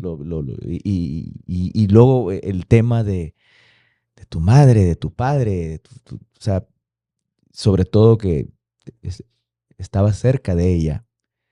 Y, y, y qué motivo esta semblanza, eh, qué motivo también lo que te tocó vivir con este Sherpa. Eh, Esta persona, perdón que te interrumpa, pero no, esta adelante. persona que fue mi compañero, que fuimos hombro a hombro, juntos hasta la cumbre y que el éxito de la cumbre propiamente no solamente radica en haber estado allá, sino en haber bajado sanos y salvos, en tener los dos una historia que contar Ujú. de una perspectiva diferente y que cuando hay voluntad, cuando hay ganas de hacer las cosas, cuando de verdad se persigue una pasión, cuando se es prudente, porque al final del día en una montaña también, a pesar de que haces cosas muy arriesgadas, se necesitan prudencia, cuando también necesitas una pizca de arrebato en la vida, cuando existen todos estos elementos de alguien con quien camina la vida, el sendero se vuelve mucho más sencillo. Eh, si bien soy el primer ciego de Iberoamérica que ha subido el Everest, pero esto fue construido por muchas personas, por mi familia, por Omar Álvarez en algún punto, por algún momento, por Guessman, que fue mi Sherpa, por Mm. mis amigos, por mi exnovia que me empujó a este mundo del montañismo, por los niños que a veces me escriben y que me dicen, Rafa, le voy a echar ganas a mi cáncer, por una niña que me dice, Rafa, el deporte se convirtió también en mi psicólogo para mí, o en mi psicóloga para mí. Esas son las personas que realmente construyeron la montaña, porque, repito, soy una persona de voluntad, pero mi voluntad es inquebrantable por todo lo que he recogido en el camino. Es mi alimento para seguir vivo. Todo lo que recojo de las personas, todo lo que siento de las personas, todo lo que veo con otros ojos de las personas.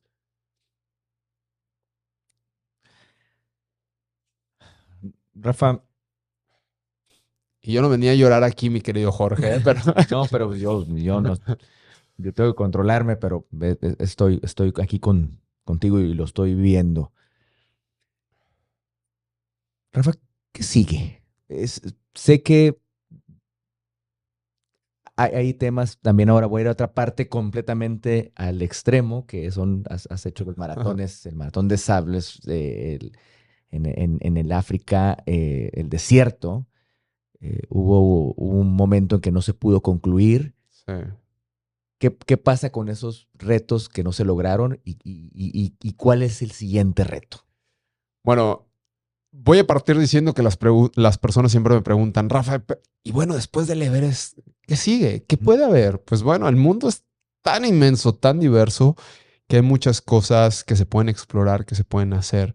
Al final del día, yo lo que quiero seguir haciendo es viviendo, recolectando experiencias, porque es lo único que me voy a llevar. Y sí, suena súper trillado esto, pero es al final del día lo que siempre voy a llevar conmigo. Si bien a las personas que me digan que no es importante el dinero, no, por supuesto que es importante y hay que trabajar porque la salud cuesta, el dónde vivir cuesta, el confort cuesta, cualquier cosa, todo es en base a dinero. Sin embargo, trabajo para eso, para generar, para vivir estas experiencias, para estas experiencias compartirlas. Al final del día soy un cuentacuentos y hay muchos fracasos que también he recogido, he tenido en el camino. Y justo lo acabas de tocar. El maratón de sables es una carrera de 257 kilómetros corriendo por el desierto. En el 2017, por cuestión de que me lastimé muchísimo los pies, me quedé en el kilómetro 130 más o menos. No recuerdo exactamente el día de hoy, 120, 130 por ahí el kilómetro. Y me quedé prácticamente a la mitad. En abril de este año, regreso al Maratón de Sables a concluir eso, con una experiencia diferente, con una mentalidad diferente. Creo que con muchas herramientas que me ponen un paso más adelante de concluir esa experiencia, esa travesía en un lugar maravilloso como puede ser el desierto del Sahara.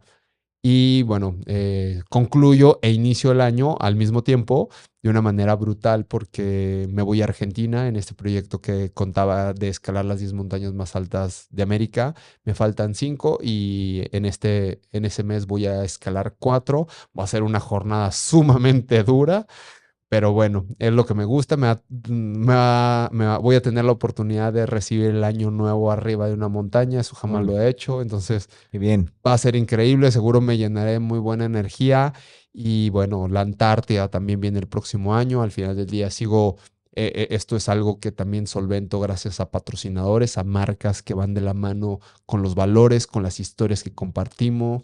Que esto trascienda no en cuestión de aplausos, sino en cuestión de mover mentes, mover almas a la acción.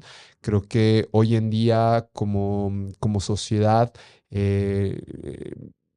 nos estamos perdiendo un poquito, nos estamos deshumanizando y estamos perdiendo un poquito empatía y con estas historias que son de un ser humano común y corriente, busco conectar con las personas, repito, para sus propias montañas, para las carreras de su vida. Yo no incentivo a las personas a ponerse unos tenis y correr un ultraman o por el desierto del Sahara o que se busquen unas botas y se vengan a trepar cerros conmigo. No, que en sus propios retos, en su propia vida, en su propia realidad, se atrevan a dar ese paso, se atrevan a romper sus imposibles. Y creo que así como tú tienes tu frase que me gustó mucho, creo que es la frase que pregono allá afuera, en romper nuestros propios imposibles, porque yo no creía en lo imposible hasta que yo me convertí en lo imposible. Bien. Rafa, yo lo platico ahí con mis hijos y les digo, sobre todo la palabra cuando vas creciendo, el miedo. Y le digo a mis hijos, el miedo no es malo. El miedo es, para mí, el miedo es algo que te mantiene alerta, atento, Sí. con lo que depende de las edades que tengo. El miedo de que si algún día se te presenta el ofrecimiento de una droga, ten miedo para que estés atento, atenta a saber cómo responder. Cuando me acompañan en mis pequeñas cumbres que te mencionaba aquí, muy bajitas, pero a lo mejor lo que tenemos que escapar más de serpientes y rayos de sol extremosos que vimos aquí en Hermosillo. Hay que tener miedo y no tener confianza. Explícame tú cómo vives el miedo. El miedo, efectivamente, concuerdo contigo, es algo que te mantiene alerta, que te mantiene, ok, si hay miedo es porque hay algún riesgo de algo, si hay miedo es porque aquí hay algo con que ser cauteloso, sin embargo, tampoco dejar que el miedo eh, te tome por completo. Cuando hacemos las cosas con miedo, creo que las hacemos dudando. Ok, entiendes el miedo, pero no me controla, hago lo que tengo que hacer, actúo como tengo que hacer y que solamente el miedo me mantenga en estado de alerta. Y creo que al pesar también el miedo puede ser una gran oportunidad para hacer algo o inmiscuirse en algo, porque justamente cuando aparece el miedo, ¿cuántas personas dicen no? Me da miedo, dan la vuelta y se retiran. Y cuando hurgas detrás de tus miedos, a lo mejor hay oportunidades para ti que eras incapaz de ver. Bien. Rafa, ya has logrado conocer tu cuerpo y claro, te preparas físicamente y ahorita estoy impresionado con todo lo que vas a hacer. Yo no sé cómo le vas a hacer para descansar y hacerlo, ¿no? Pero como te estoy viendo, lo vas a lograr y vas a ser una persona que nos vas a transmitir lo vivido y los que nos gusta imaginar y soñar, como ahorita como nos hiciste la reseña del Everest, yo creo que muchos lo estarán agradecidos que contigo de que no nos un cuenta cuentos, como lo decías ahorita.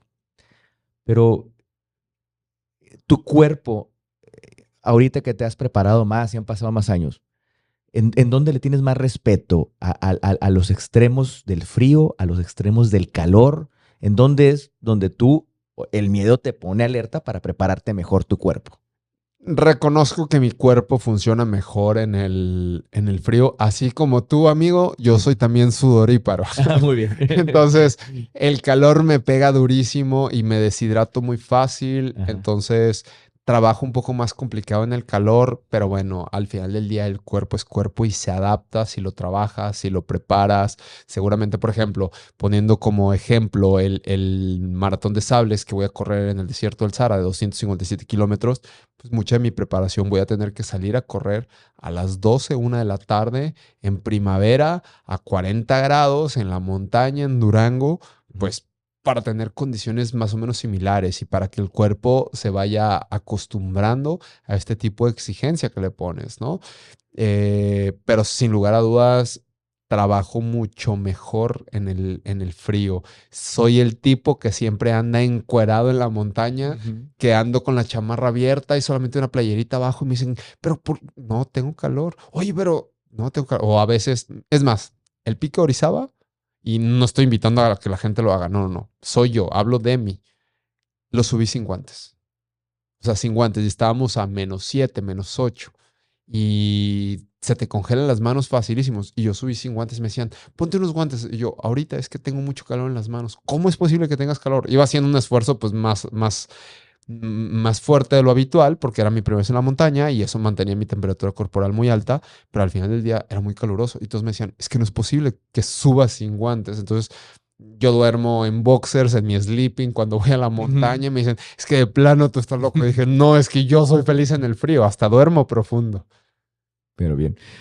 Oye, Rafa, a mí te comentaba, soy fan de la historia y en los lugares donde has estado, que son sagrados, son milenarios, esto el Sahara, pues estuviste en las Himalayas, lo que has estado en Sudamérica, en Norteamérica.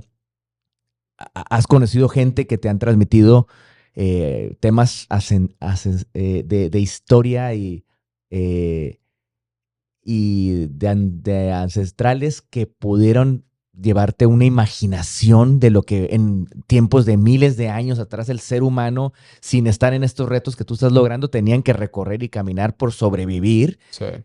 Los nómadas que recorrieron el mundo y con eso pues llegaron a poblarse las diferentes zonas del mundo. ¿Has tenido esas interacciones con gente que te ayudó y luego, oye, pues imagínate si ahorita yo con las herramientas y el equipo y la preparación, en esos entonces las personas pues lo lograron, porque pues Sí. aquí estamos, ¿no? O sea, ¿tuviste esa experiencia de platicar con gente que te ayudó a visualizar más eso? Sí, pero sin, o sea, sin el contexto de visualización que me narraran algo, Ok. sino con la sola interacción de estas personas. Te voy a poner dos ejemplos. Ujú, Uno en Marruecos, ujú. conocí nómadas. Órale. Gente así, tal cual, que está en nómadas en el desierto, que no se asientan en ningún lugar, que se están moviendo y dos niños nómadas con sus papás nómadas. Y eso me pareció una locura, donde tienen la capacidad de asentarse, donde pueden tener de cierta manera agua, comida, pero ellos en su cultura, en sus cuestiones ancestrales de cómo viven o cómo vivían o de sus padres, etc., es la forma en cómo han decidido, porque ellos conciben eso como lo correcto. Y me pareció brutal en el sentido de, wow, o sea, el tema de la sobrevivencia, perdón, el tema de a lo mejor nosotros que estamos impuestos a vivir una vida más cómoda y decir, oye, pero si tienes ciertas cosas al alcance de tus manos, ¿por qué no lo tienes? Y yo pensando, es que esta gente es muy pobre, pero quizá de fondo ellos son muy ricos Mm. porque no necesitan de mucho para vivir, porque yo no sé qué es que ellos encuentren en el goce y si viven de esa manera es porque a lo mejor encuentran mucho goce, ¿sabes? Entonces ahí es donde yo me cuestionaba, pues, ¿qué tan pobre soy? Entonces que yo me estoy solamente fijando en las cuestiones o materiales o de comodidad para tener una vida plena. Y eso me voló la cabeza y pensar que eso lo hacían personas hace de cientos de miles de años, ¿no? Por otro lado, en Islandia, uno de mis lugares favoritos en este planeta, perdido con gente que tiene desde que se asentaron las primeras generaciones ahí y que son familiares de ellos de muchos, muchos, muchos años atrás. Wow, o sea, cómo conservan la forma cierta de vivir tradicional, sí, ya un poquito más adaptada a la realidad, a lo tecnológico, por decirlo de alguna manera, pero con muchas costumbres de antes, del hecho de entrar a su casa, de cómo se come, de la cerveza para beber, de que tienen estos tarros enormes, y me teletransportaba, ¿qué crees? Pues a los vikingos, ¿no? Decía, wow, es que este mundo, y a ver, recorrí gran parte de Islandia, no solamente en lo que se recorre en carro, sino corriendo entre Islandia, entre montañas, entre nieve, entre glaciares. Decía, imagínate cómo la gente se desarrollaba en estos lugares hace tantos años. Claro. Entonces, para mí ir a un lugar es recrear esos libros de historia o ponerle formas, colores a las páginas del libro de mi vida que están en mi cabeza. Bien. Y sé que lo platicábamos, tuviste la oportunidad de una vez ir al Camino de Santiago, también algo tan milenario y que tiene el tema es espiritualidad. ¿Lo sentiste de esa forma? ¿Cómo fue ahí? Sí, justo fui con un amigo de acá de Hermosillo, con el Mauro Sotelo, que fue un Gran amigo amigo. que conocí por medio del deporte, de corre conmigo, de Sí. muchas cosas y que la verdad es un tipazo. Y un día era la segunda vez que nos íbamos a ver en la vida. Y, oye, si nos vamos al Camino de Santiago, pues, vámonos al Camino de Santiago de Compostela. Eh, Como te mencionaba antes de entrar acá al aire a grabar, no recuerdo exactamente cuántos kilómetros hicimos, creo que fue como una semana y le estamos pegando 30 kilómetros diarios. Em, Fue algo muy bonito porque cada uno tiene su propio proceso, cada uno vive, experimenta. A mí me gusta conectarme, yo soy de esas personas que conecta con los sonidos y una música me puede llevar y transportar acompañado del aire, del sonido, de la música, de los pasos, de la quietud, algo me puede transportar así.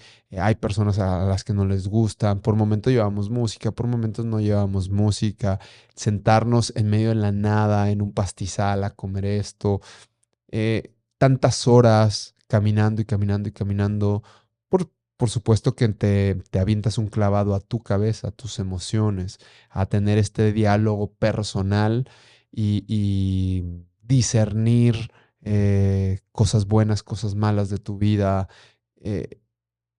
Y más allá de un proceso espiritual, para mí fue un proceso emocional, porque, repito, estar tantas horas contigo mismo te da la oportunidad de dialogar contigo y a veces es entre la cotidianidad, la rutina, en estar tan aprisa en esta vida, no nos damos esa chance y para mí representó eso.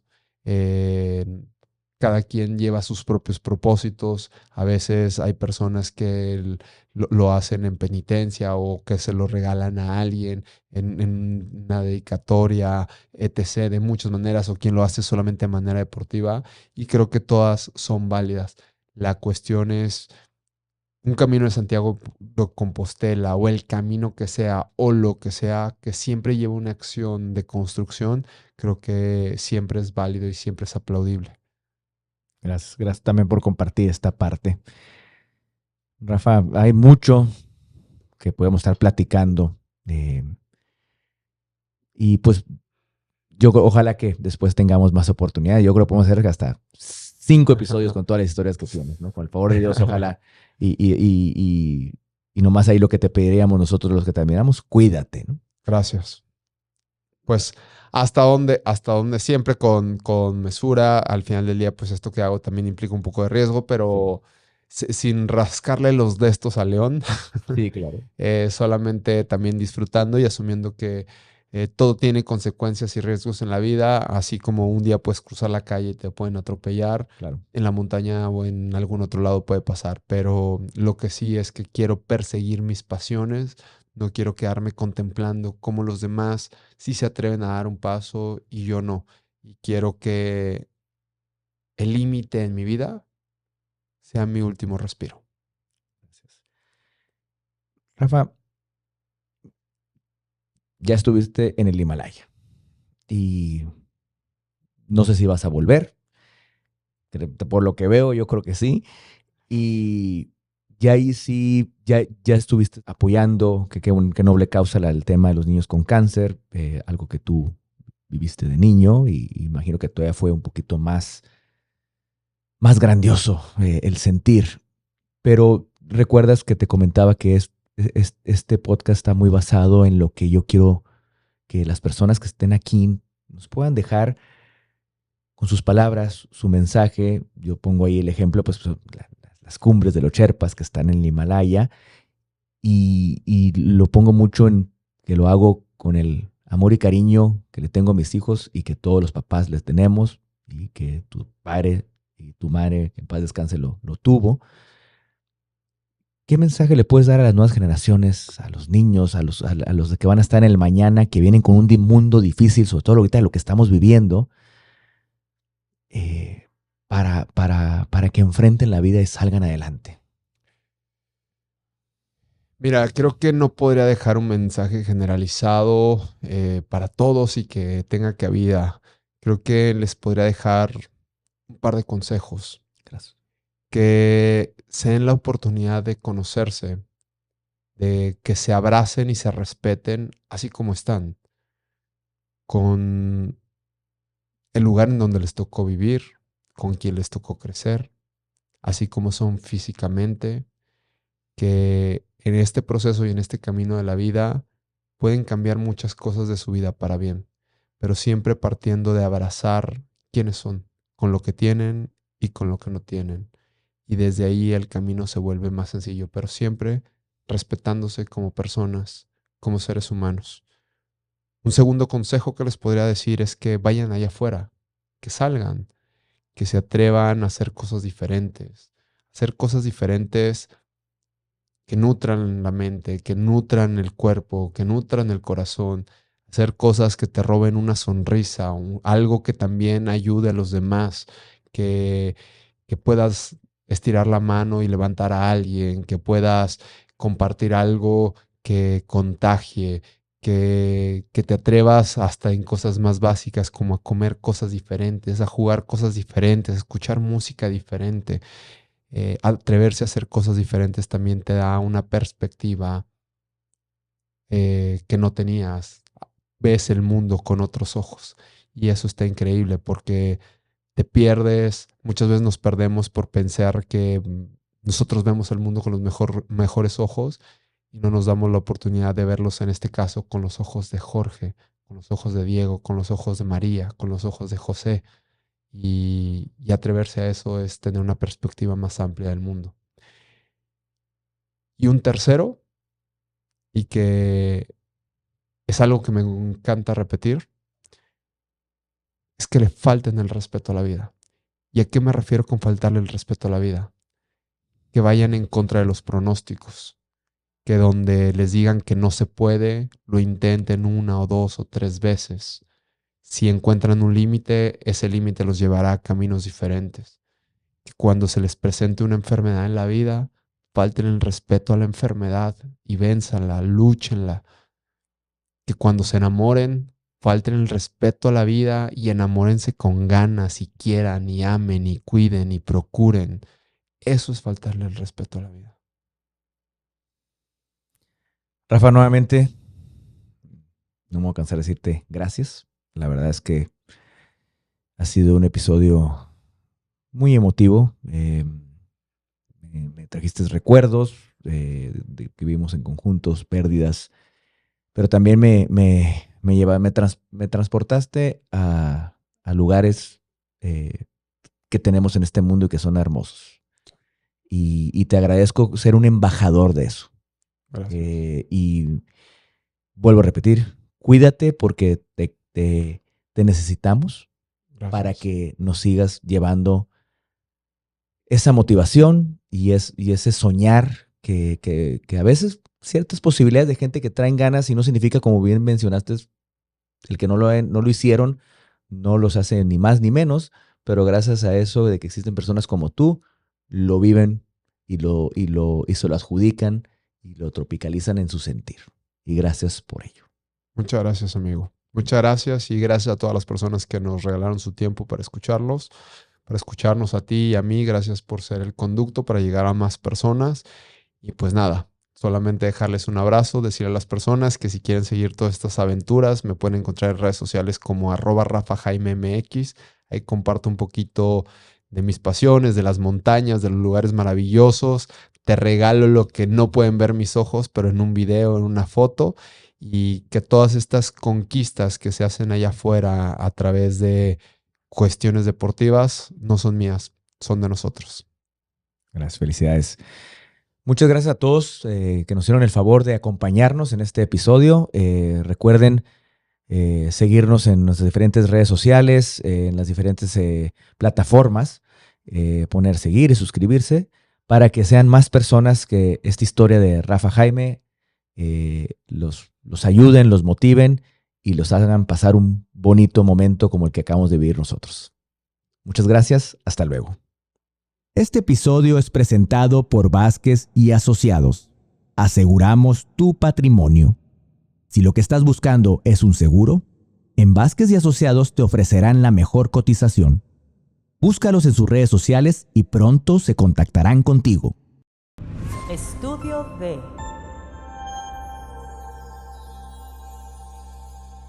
Dale voz a tus ideas en Estudio D.